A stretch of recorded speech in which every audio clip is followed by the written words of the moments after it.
Assalamualaikum warahmatullahi wabarakatuh. Alhamdulillahirabbil alamin wa bihi nasta'in ala umuri dunya waddin. Wassalatu wassalamu ala asyrafil anbiya'i wal mursalin wa ala alihi wa sahbihi ajma'in. Amma ba'du. Yang saya hormati Bapak Itafur Rahman SPD MHum selaku dosen mata kuliah Seni Pidato IAIN Salatiga serta tak lupa mahasiswa IAIN Salatiga yang saya sayangi. Pertama-tama, marilah kita panjatkan puji syukur atas kehadirat Allah Subhanahu wa taala. Berkat limpahan rahmat serta nikmatnya, kita dapat bergumul di tempat ini dalam keadaan sehat walafiat tanpa adanya kekurangan apapun. Tak lupa sholawat serta salam kita curahkan kepada junjungan kita Nabi Muhammad Shallallahu Alaihi Wasallam yang telah membawa kita dari zaman kegelapan menuju zaman terang benderang dan dari zaman jahiliyah menuju zaman Islamiyah. Hadirin yang dirahmati Allah Subhanahu wa taala, izinkan saya pada kesempatan kali ini untuk menyampaikan pidato tentang semangat dalam menuntut ilmu. Dalam Quran surat Al-Mujadalah ayat 11 Allah berfirman yang bunyinya A'udzubillahi minasyaitonirrajim. Bismillahirrahmanirrahim. Yarfa'illahu alladhina amanu minkum walladhina utul ilma darajat. Dalam ayat tersebut mengandung makna bahwa Allah akan meninggikan derajat orang-orang yang beriman dan orang-orang yang diberi ilmu pengetahuan beberapa derajat. Orang yang memiliki ilmu akan dipermudah jalannya menuju surga Allah Subhanahu wa taala. Para nabi tidak mewariskan harta benda kepada umatnya karena keduanya sangat terbatas dan suatu saat akan hancur dan habis. Sebaliknya, para nabi mewariskan ilmu yang bermanfaat untuk para umatnya karena ilmu yang bermanfaat menjadikan manusia jadi lebih tahu terhadap kebesaran Allah Subhanahu wa taala. Terdapat dalam sebuah kisah para sahabat dalam menuntut ilmu.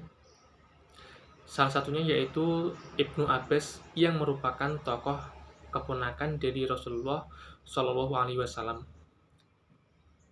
Ketika itu Ibnu Abbas selalu menuntut ilmu dengan Rasulullah. Namun ketika Rasulullah wafat, Ibnu Abbas tetap mengejar ilmu kepada para sahabat-sahabat lainnya. Beliau sering sekali datang ke rumah para sahabat-sahabat Rasulullah sehingga beliau tertidur di rumah sahabat-sahabat tersebut.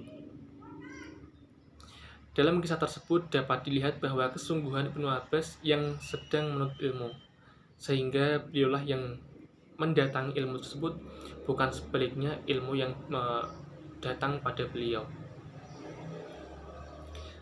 Kisah tersebut seharusnya dapat kita terapkan dalam kehidupan kita, dalam kesungguhan kita untuk menuntut ilmu. Selanjutnya ada beberapa keutamaan dalam menuntut ilmu. Di antaranya yaitu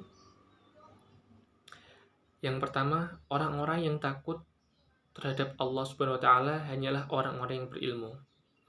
Dalam Quran surat Fatir ayat 28 Allah berfirman, A'udzubillahi minasyaitonirrajim.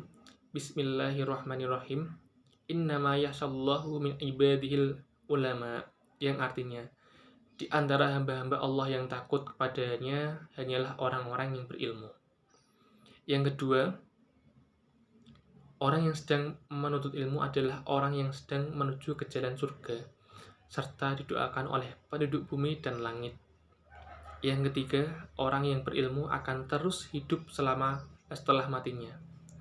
Seperti dalam sebuah hadis yang berbunyi,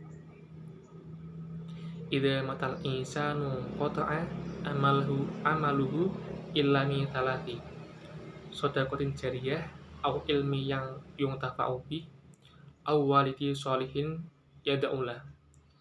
Yang artinya, jika seorang manusia meninggal terputuslah amalnya kecuali ketiga hal: sedekah jariyah, ilmu yang bermanfaat, dan anak soleh yang mendoakannya. Kemudian yang keempat yaitu ilmu menghidupkan hati.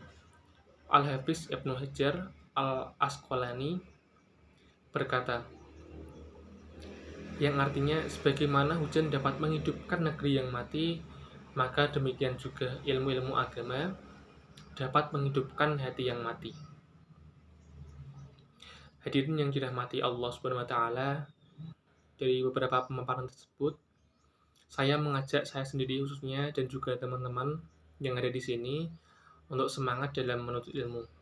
Selagi kita masih muda, masih diberikan kesempatan, diberikan kesehatan dan juga kemampuan dalam menuntut ilmu, mari kita manfaatkan itu semua untuk melakukan hal-hal yang positif seperti menuntut ilmu. Selanjutnya, ilmu yang telah kita pelajari harus bermanfaat bagi orang-orang di sekitar kita.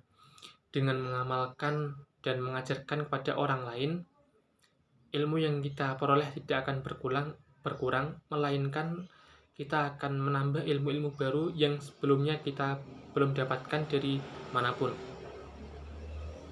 Seperti dalam sebuah hadis, Rasulullah SAW bersabda, khairun nas fa'hum linnas, yang artinya sebaik-baik manusia adalah manusia yang bermanfaat bagi orang-orang di sekitarnya.